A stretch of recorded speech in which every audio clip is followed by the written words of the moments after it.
Welcome to the 2020 Global Peace Film Festival panels. My name is Kelly Devine. I'm the Artistic Director. Please join me and Nina Strike, the Executive Director, as we have a discussion with Kim Snyder, Director of the film Us Kids, joined by Samantha Fuentes and Representative Carlos Guillermo Smith. And now, let's start the interview. Welcome, everybody. I'd like to start by asking Kim to tell us a little bit about the film, and then ask Sam and Carlos to introduce themselves.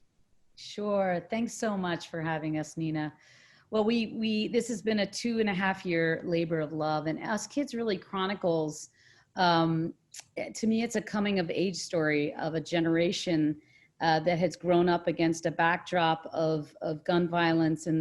And now, we premiered the film earlier this year at Sundance in January, and now we sit in a very different time here in autumn of 2020, post-COVID, post-Black Lives Matter, and the film feels even more relevant than ever. But as I see it, and Sam can say more, it was sparked by a horrific event of a shooting that we all know happened at Marjorie Stoneman Douglas High School that Sam was a student at and was shot herself. But it sparked something that we hadn't seen, those of us who had been sort of following the movement around gun violence prevention. And it was a kind of a primal scream by a generation that was maddened for all appropriate reasons to motivate action around this issue. And I think what happened was it sparked a youth movement that went well beyond Parkland Coral Springs and well beyond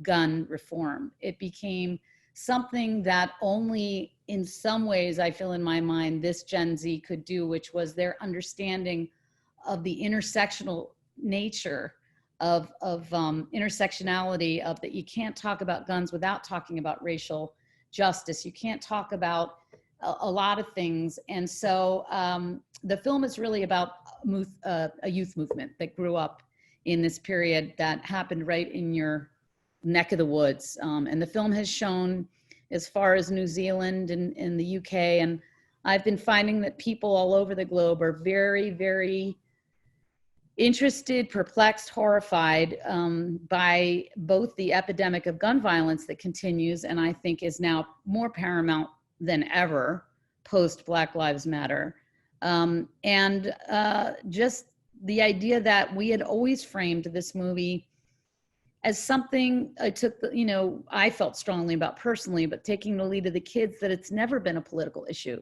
Much like COVID is not a political issue, it is a public health issue. And those bullets and those COVID virus germs don't differentiate between red and blue. It's science, it's public health. And so I get passionate about this stuff, but the film is really chronicles more specifically 2 years in the growth of this movement with Emma Gonzalez, some of the names that you've come to see and know that sparked this movie. Samantha, who was a victim herself at the school and has done amazing things with bravery and resilience. And then we toured the country with them to really see a movement born of diversity and inclusion with kids all over the country that have joined together to rally. And they've rallied with the Gretas of the world too. That's what that in a word, that's what the film is. I don't know if I answered how I came to it, but I can. That was a crazier story, but I happened into it. I didn't go looking exactly for it. So Sam, do you want to pick up and fill in your part of the story? Sure, absolutely. So yeah, hey everybody, my name is Sam Fuentes. I am a gun violence prevention activist. And the catalyst for that was obviously when I became a victim of gun violence at the Parkland mass shooting. I'm also a youth Congress member with March for Our Lives, and obviously a collaborator with the Us Kids Impact Campaign. I think one of the most valuable insights that this film has is like the importance and the relevance that trauma plays in building a movement and a community of survivors and students alike, and the power that comes from understanding and accepting your story and making it the reason that you want to create change. And it highlights how for many of us, becoming an activist was more of a necessity and more of a healing process than it was a choice. And so I think that narrative is really important because I feel that people really resonate with people that are willing to be vulnerable and honest and transparent about the trauma that they've experienced and why it's important to prevent that from happening any further. And it's something that is full of so many intimate and genuine moments that really demonstrate how we came together as a community and as a movement, and how important that the stories and the lives of gun violence survivors actually play within this movement, and the importance of paying almost respect or memoriam to those we've lost. And that's why I've made it my personal duty to make sure that I can strengthen the survivor community so that they have a platform to interact with each other, so they were reminded that this process, this road that they walked, isn't one that they have to do alone. And honestly, that's why I'm so proud of this movie, because it shows the intersectionality between people like me from Parkland, who's been affected by mass shootings, to those affected across the country from, racial injustice and police brutality, and those who have lost those from gun-based suicides. We all share a very unfortunate story, but regardless of what happened, it's that pain and that experience that brings us together. And that's what makes this movement so important, because it is built on the back of survivors and those who have been affected by this great tragedy. And I think many times we get so overwhelmed with how much it happens and the statistics and the headlines. And I really think that this humanizes the issue in a way that's never been seen before. And Carlos, your decision to run for the Florida State House of Representatives was born out of the Pulse tragedy in Orlando. So can you tell us a little bit about your journey? Thank you, Nina, and thank you, Sam, also for sharing your story. It's a great honor to share this space with you and with other advocates who have really been a part of this work. I'm moved by your story, and I'm also frustrated, but it's not a surprise that your story is unfortunately becoming all too common.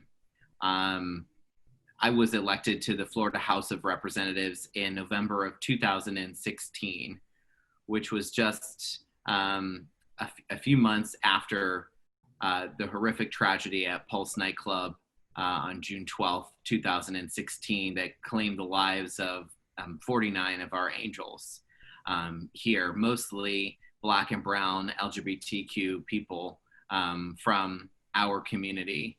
And so we made a promise in the aftermath of that tragedy that we would work to build a world that the 49 angels would be proud of, a world that was rooted in fairness and equality, but also a world where people did not have to live in fear of going to a nightclub, going to an airport, going to school, or being in anywhere in our communities without fear of gun violence, and that we would take action, that we would honor them with action.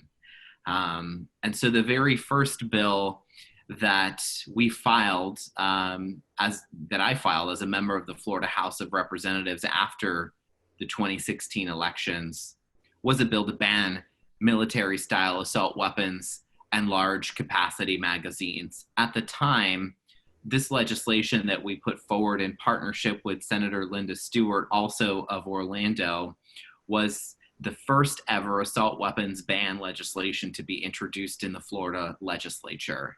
And while we were extremely frustrated that our bill didn't get a hearing in 2017, we were inspired by the stories of those from our community that were calling out for help, that were saying we have to do something to protect our communities from gun violence. And then, of course, after that, many other high-profile, horrific tragedies unfolded. First, it was Las Vegas, and then, of course, the tragedy at Parkland unfolded on February 14, 2018, while we were in legislative session, in the 2018 legislative session. And within a few days, students, parents, teachers, and advocates from around the state essentially all came to Tallahassee. They convened on our state capitol. And from that historic rally, essentially, you know, this is what launched the March for Our Lives movement. And of course, people were demanding action.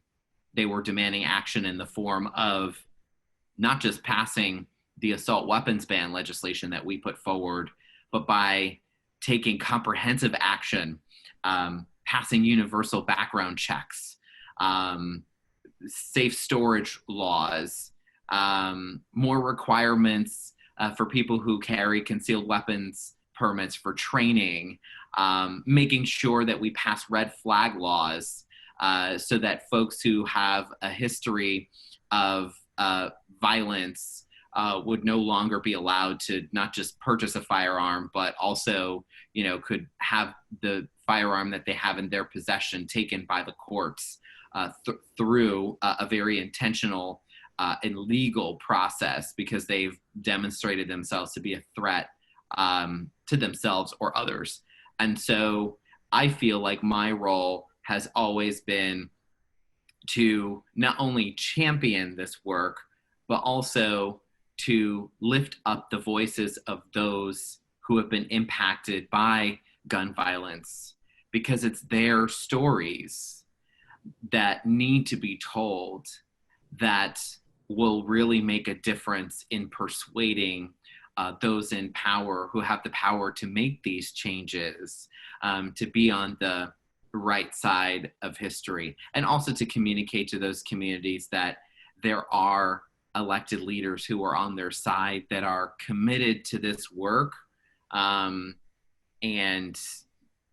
that has been my role in trying to address this epidemic. And I know that this film is just a powerful testament, more specifically, to all of those who have told their stories in an effort to enact change, the helpers, as Fred Gutenberg puts it, people who are able and willing to be a part of this work, whether they are directly impacted by gun violence themselves, as Sam is, or they are indirectly impacted just as people who want to stand up and be part of this change.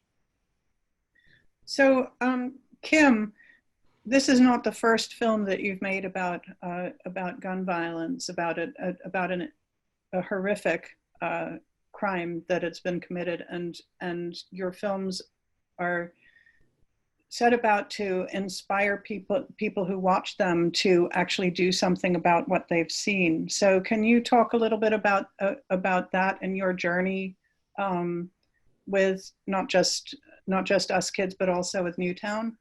Yeah, it's interesting that Rep Smith over on the right side there mentions this historic time in Tallahassee, because I had made the film Newtown about that horrible event with 20 kids and educators killed in Newtown, Connecticut, back in 2016. And I thought I was kind of done with that subject. I became very immersed in that community, but I was never done with the idea that there were there was a whole school of kids and a state of kids, that the ripple effects that escaped but were traumatized. And I got to know the parents of some specific kids who escaped from the very classroom that they, like Sam, who saw her own friend murdered beside her. Those kids haunted me. They were first graders, and I thought, you know, they needed to be protected for all kinds of reasons with their identities. But those kids, you know, cut to several years later, were growing up, and I thought about kids across the country, hundreds of thousands of kids that are traumatized from gun violence in inner cities, and from parents who take their lives from a gun. And I was pursuing a completely different project that happened to be in Florida. And I was literally on the steps in Tallahassee with the mayor at the time, Mayor Gillum, when Parkland happened. And so I was there with him with a camera at what Carlos said was really the birth of the movement, when busloads of young people showed up from Parkland, and then they were joined by ranks of university and college students throughout Tallahassee and beyond. And there were just thousands of kids that were just screaming for change. And I think that it, you know, being in the state of Florida, which, you know, they always say, as goes Florida, I decided that I had to follow that. I had sadly witnessed what had happened after Newtown with Pulse. Broke my heart. We did do a little short piece there, and I got to know emergency room doctors in Orlando who really stepped up and spoke about that. I know victims in your community, and I think this point about intersectionality is important, because the mass, you know, even within the mass shootings that get more attention than our character Bria Smith in inner city Milwaukee, or Alex King in Chicago, who've, you know, been fighting for this for years and been traumatized in their own communities. Even within the mass shooting realm, we saw that there was, because the Pulse shooting disproportionately affected so many Black and brown victims and LGBTQ community, it also had that tone to it. That it's not to say it didn't get attention, and I don't, but I do feel that that intersectionality of racial justice played into that as well, and was so heartened to see faces like Rep Smith who were so involved in fighting for that community and the justice. And I think the commonality, Sam said so well, I was so taken by these kids, and at its core was just a commitment to do something in the honor of their dead friends, and for something that was unjust and unnecessary. And there's a line in the film where David Hogg says the reason kids fought so hard in Vietnam was because they saw their friends coming home in body bags. And I think Sam hits on it to really, in this film, you know, the idea is to depoliticize this. Yes, there's policy around it. There's policy around food we eat and making sure we don't die from salmonella poisoning. And I just have become such a passionate advocate in this space of feeling the empathy and pain for young people who this is not a theory. When they say March for Our Lives, and when you see the film and Sam describes the kind of fear that plagued her and continues to plague her in certain kinds of spaces, I don't want to overshare, Sam, but it is built on it's built on trauma. And the thing I'm most proud about is depicting how young people were able to take that trauma, that rage, turn it into action and turn it into hope. Because in the end, most people who see our film find it incredibly hopeful. And that's a long-winded way to say that it took all of that in 37 days. They took all of those emotions, and through the power of social media, which young people have mastered more than my generation, they got the largest youth protest in American history off the ground, where Sam stood up and had never really publicly spoken and found herself in front of millions and millions of people on 5 continents. That to me is extraordinarily hopeful.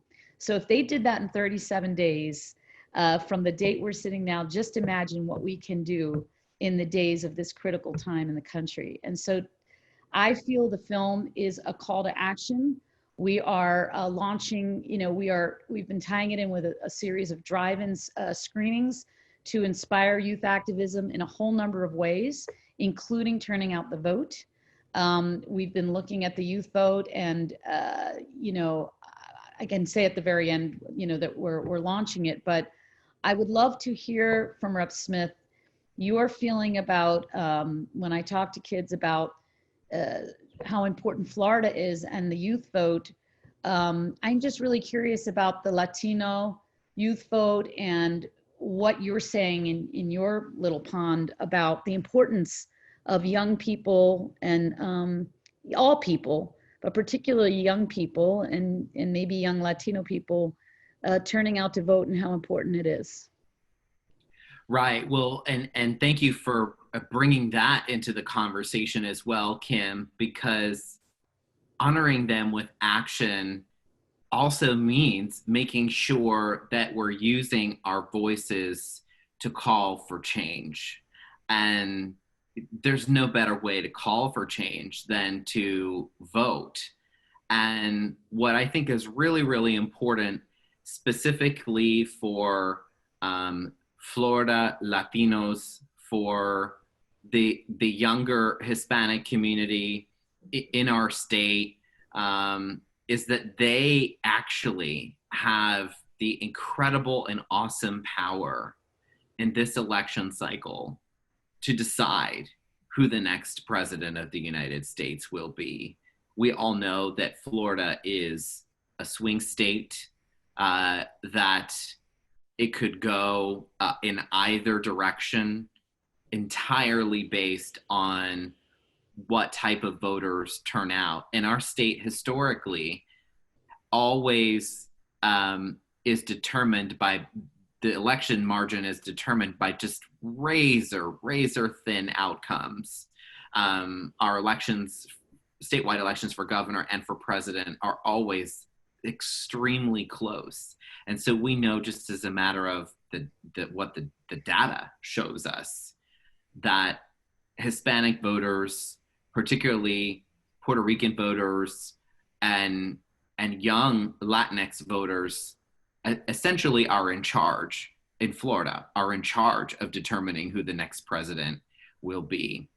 And what's interesting here in Central Florida, and I do want to keep bringing up Florida because, of course, so much of the national movement around gun safety is centered on Florida. It's centered on the March for Our Lives movement, which of course came from Parkland. It's centered around LGBTQ people of color, Black and brown, from Orlando, who were directly impacted by the Pulse shooting here in Central Florida. And many of them, specifically from Pulse, many of the victims and those directly impacted were Puerto Rican families.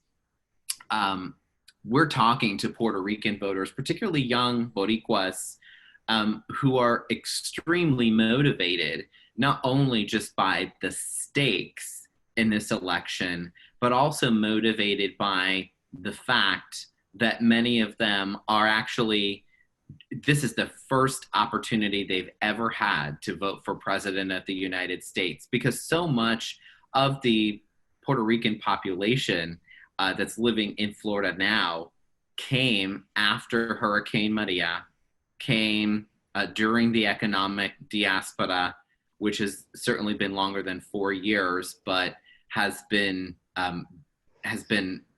extremely relevant in the last 4 years. And they've never been able to vote for president while living on the island. And so now that they're here, they have this awesome and incredible opportunity to really have their voices heard. And that's really resonating. And so what I'll specifically leave you with is that for those who want to use their voice and understand how much of a difference it can make, especially Hispanic and Latino voters in Florida, the voter registration deadline, of course, is October 5th. And they can register to vote by going to iwillvote.com. including the opportunity and option to vote by mail, if that's more convenient for them. So Sam, let's hear from you about more generally about March for Our Lives and what's on the agenda for that organization and your work with them. Yeah, I definitely will refer you to all of their social media page and obviously the March for Our Lives website. That will give you more specific details about their actions leading to the election, but a part of what they're doing in art and also we're collaborating with is obviously going to be their 9-city tour, where they're going to have art installations put into these cities, which will all be listed on the website, specifically addressing issues within those communities and having local advocates and organizations collaborate with them to have meaningful discussions about current day issues, as well as always encouraging within this journey, like Carlos said, encouraging people to turn out and register to vote and use their voices. So that's a little bit about what they're doing. And so we've been following them closely with our own tour of us kids and doing like drive-in screenings and digital Zoom calls to have a further discussion about not just gun violence prevention, but, you know, obviously the racial and social injustices that surround that and that surround our country on a more broader scale. So that's a little bit about what we're doing, and you can always follow us on our website, uskids.com, or on our social media pages. And so really a lot of what our centered message is the importance of using your voice, not just through voting, because obviously not every person has the ability to do that, but, you know, to encourage other people to vote, to protest, to rally, to sign petitions, to start your community's first town hall. You know, activism looks like a lot of things, you know, so voting is not the supreme form, but it is the ideal form of activism. But there's so many things that activism can look like. It can be art, it can be poetry, it can be going out and actually protesting, it can be voting, it could be literally anything. You can start anywhere, and no act is too small or too big for a movement that you genuinely care about. So that's a little bit about what we're doing. And the hopes is obviously to help influence the outcome of this coming election and make sure that people are participating, not just in this the primary election, but, you know, in all elections following that, whether that just be, you know, in your local government or state government. Being involved and being educated, I think, is so important. And this film really gives a template of how we had the ability to enact such change in such a short amount of time. And that in the film in itself is a call to action that hopes to influence people to be inspired by our actions to want to do something not necessarily similar, but something along the lines that will create change and constructive constructive change, and it gives you an idea from a very human perspective that's very approachable and something that everybody can do. So that's a little bit about, I've said that phrase so many times, but that's a little bit about what we're doing. Yeah, and I'll just jump in and say what we're gonna be announcing a very exciting virtual night of action launch, where we'll have a lot of Sam and Emma and some of the other kids with clips of the film and some special celebrity guests and some music. And that's going to be sometime about the third week in October preceding the election. We'll be partnering with March for Our Lives, When We All Vote, Next Gen, and it's all tied into a weekend of action. And we will actually be making the film available for all kids across the country for a small window to see as a sneak preview. So we're excited. It is uskidsfilm.com. But as Sam said, this is a film that, how should I say it? You know, there are people in the country who believe that simply advocating for young people to show up and vote is a partisan thing. And it's not. We're not telling you who to vote for. The idea is that it is it is the basis of democracy, and we feel really strongly that that this film, I can say, is really being embraced by kids. We sort of made a deliberate decision not to have really adults in the film. It's all the voices of kids. I feel like a lot of them feel it is their voice. And so our biggest call to action is tell other people on social media to see this film, to look for it, because we need that help. We don't, there are certain folks who, you know, before the election maybe would rather not have it widely disseminated. It's not subversive.